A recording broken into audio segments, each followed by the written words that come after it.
with Daniel coming back, what does that mean for you? I was very pleased about that. Obviously, he's the type of individual you want representing your franchise. He had a terrific year last year. He's still young, and I think if we put the right pieces around him, there's no limit as to how high he can climb. So I was very pleased about that. Obviously, for your franchise, the Super Bowl is always the ultimate goal. So what's your confidence level that he can be the guy that can get you there? We're very confident in that. Again, you got to put the right pieces around him. He can't do it all by himself. But I think he showed how good a quarterback he can be last year. And if we can continue to improve our roster, I think there's no limit as to how well he can play. And he has the type of mentality you want to. He works hard. He's a great leader. Players really gravitate towards him. So he's exactly what you want under center. John, apparently you spoke to Daniel before the deal was done. At some point you had, what just, was that normal for you, and why did you feel you wanted to? I don't know. I spoke to him. I spoke to him as the negotiations first started, and then I spoke to him, I believe, that the day that he actually signed. Just emphasized to him how much we wanted him here, wanted him to be a Giant, and how I felt it was in his best interest to sign the deal and stay here. We're finally going to give you some continuity, which we haven't been able to do since we drafted you, and we have a chance to build this roster now and be a successful team, and we want you to be a part of it. And it was a good conversation, and I was very pleased, as I said before, that he ended up signing the deal. When the numbers were rising like that, the numbers are important to you, obviously. What did you think when the numbers were rising? It was not anything that we didn't expect. We were certainly aware of what the quarterback market has become, and you always have to go through this process with your best players. I mean, you're trying to preserve as much cap space as you can so you can build the best possible team that you can. On the other hand, the player wants to make the best deal for himself. But Daniel, to his credit, was also concerned about us having the ability to be able to add pieces around him. And so from that point of view, it really was not that difficult a negotiation. I mean, we've been through worse, believe me. John, how concerned are you about Saquon's situation and his happiness given? Listen, we want, and I told Saquon this too, we want him to be a Giant for his entire career if that's possible. We'd love to have him. He again provides leadership. He's a great player. We'd like to get something done with him at some point. The running back market is what it is right now. I'm still hopeful that at some point we'll be able to come to an agreement with him. Is there any chance you guys would rescind the tag? I don't think so, no. What do you want to see happen with Leonard Williams? Because he's a guy who seems to, his cap hit is... I mean, Leonard's been a terrific player for us, and he's been terrific off the field, and he's been a really good locker room guy. In terms of working out the cap numbers, that's up to Joe. You think Leonard will be back? Yes. Definitely. It sounds like it. Is the sun going to come out tomorrow? Yeah. Definitely. I don't know. Hope so. I expect Leonard to be back, yes. Thanks. John, you went into last season not sure Daniel was your guy. At what point during the season were you? Well, I mean, I had a lot of confidence that he was our guy, but I mean, we obviously made the decision not to exercise the fifth-year option, and I couldn't have been more pleased that he played as well as he did. And I think it became pretty apparent by mid-season anyway that he was going to be the guy. You could just see he was playing with more confidence. I think he believed in the offensive system that we had there. And just watching the way the players reacted to him, too, I think gave us all a lot of confidence that he was the guy. How much credit for his play this year goes to Dable and the coaching staff? They get a huge amount of credit for that. I think he had a lot of confidence in the system that we were using, and Dave just has a way of inspiring confidence in players, and I think he deserves a lot of the credit for that. You talk about seeing the confidence in Daniel grow. I guess, have you really seen him change since his rookie year and evolve? I think he's become more of a leader now. I mean, he's not a guy that yells and screams or anything, but nobody works harder than he does. Players gravitate towards him. He brings them out for extra work. So he's always the last guy off of the practice field every day. I think that type of example is what you want from your highest paid player. How much did last season's success like kind of change expectations going forward? I mean, do you see like the NFC's maybe wide open, like you see a chance to take another big jump? Well, you know, I'm not going to make any predictions on that. I obviously feel much better about our team now than I did a year ago. Obviously, though, our division is much tougher, so we'll see. I think we have the pieces in place to continue to improve and ultimately, you know, contend for a championship. What are you most pleased about that you've done so far this offseason, and what are you most concerned about with still obviously a draft ahead? I mean, I think we still have some holes to fill. You know, you could always use more players, but I think we have made improvements. We've added some receivers, added some defensive pieces. I think one of the things that concerned me last year was you know, our inability to stop the run. It just seemed like it was 2nd and 2 all the time, and it's pretty hard to live that way all season. So I think that the players that we added there will help us.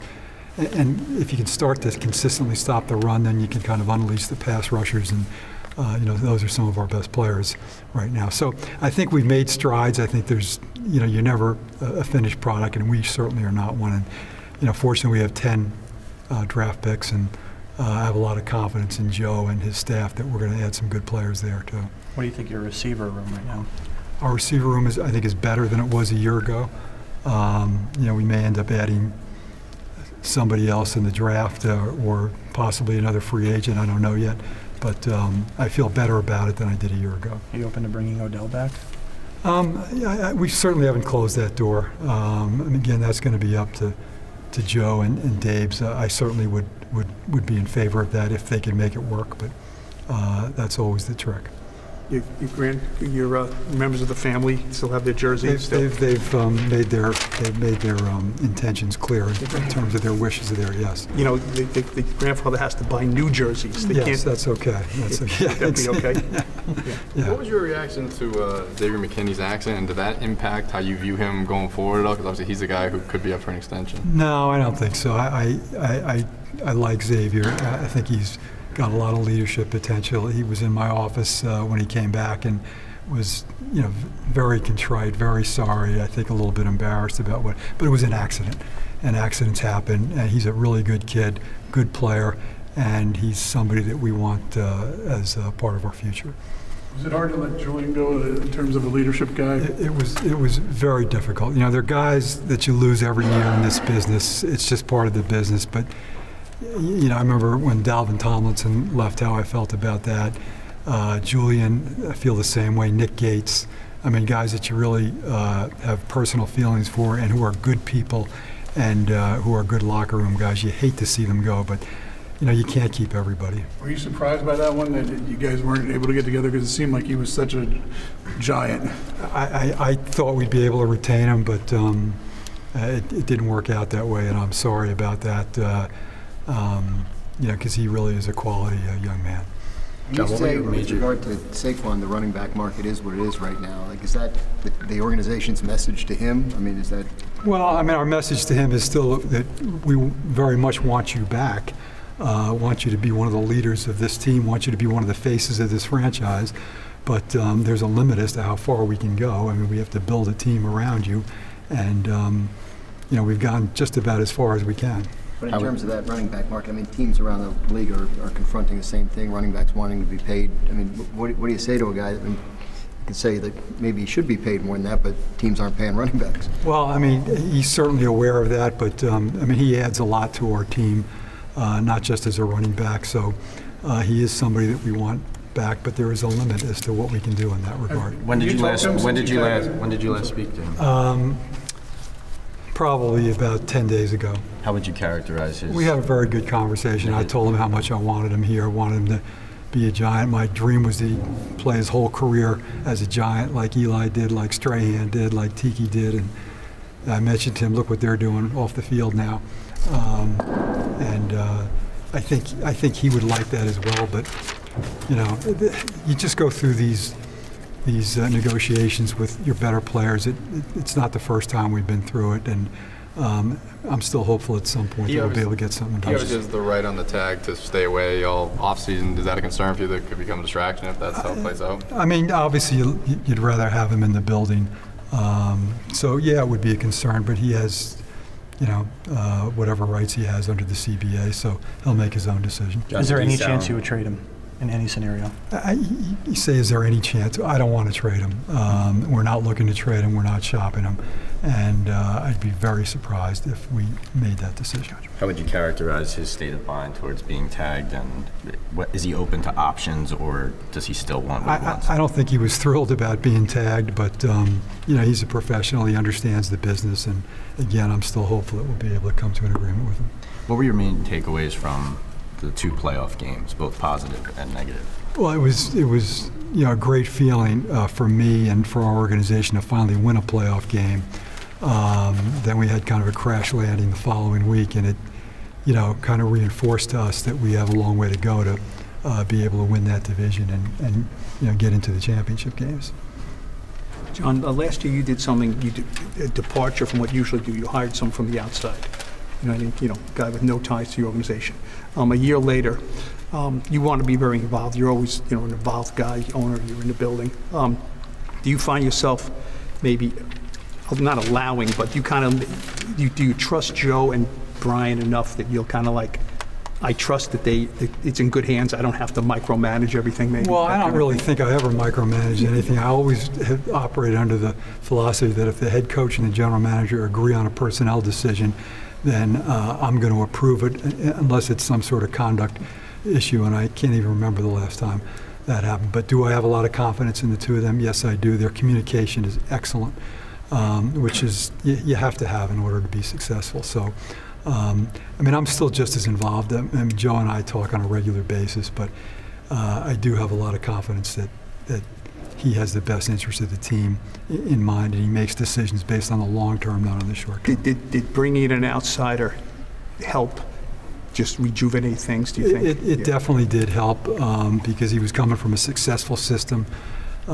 He turned over a number of people in our scouting area, made a lot of improvements there. And it definitely was a big help bringing in somebody from the outside, particularly one from a successful system like Buffalo.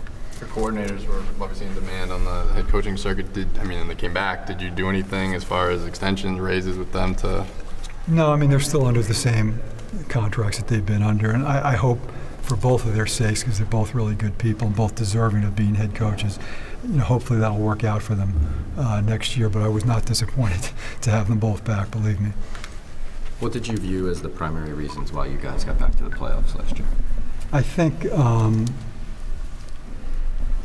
Brian Dable coming in and Joe Shane coming in, them being on the same page, the communication that they had.